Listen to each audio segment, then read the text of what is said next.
Pemirsa, harga cabai di Batu Raja, Kabupaten Ogan Komering Ulu kini mengalami penurunan yang sebelumnya sempat melambung dengan harga Rp80.000 per kilogram, kini turun menjadi Rp30 per kilogram.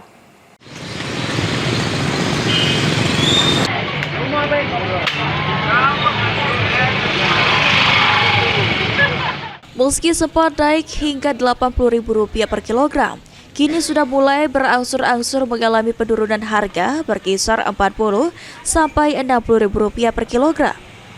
Ujang, salah satu pedagang, mengatakan penurunan ini tidak hanya terjadi pada satu jenis cabai, melainkan berlaku pada semua jenis cabai. Bahkan cabai hijau saat ini dijual dengan harga Rp30.000 per kilogram. Dengan adanya penurunan harga cabai disambut baik oleh masyarakat. Meskipun harga cabai mengalami penurunan, namun beberapa bahan pokok lainnya seperti bawang merah dan bawang putih justru mengalami kenaikan. Kalau cabai jauh turunnya ya.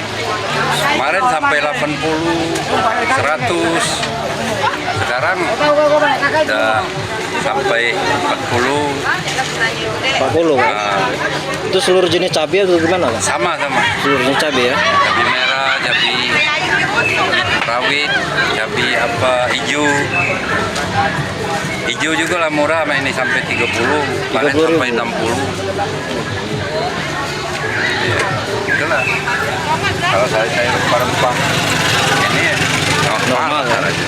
Pedagang lainnya juga mengungkapkan bahwa saat ini para pedagang terpaksa menyesuaikan harga jual mereka untuk mengimbangi harga dari pemasok yang ada, sehingga tersedia untuk menjaga ketersediaan stok demi memenuhi kebutuhan masyarakat. Yunin Yuniki, PAL TV.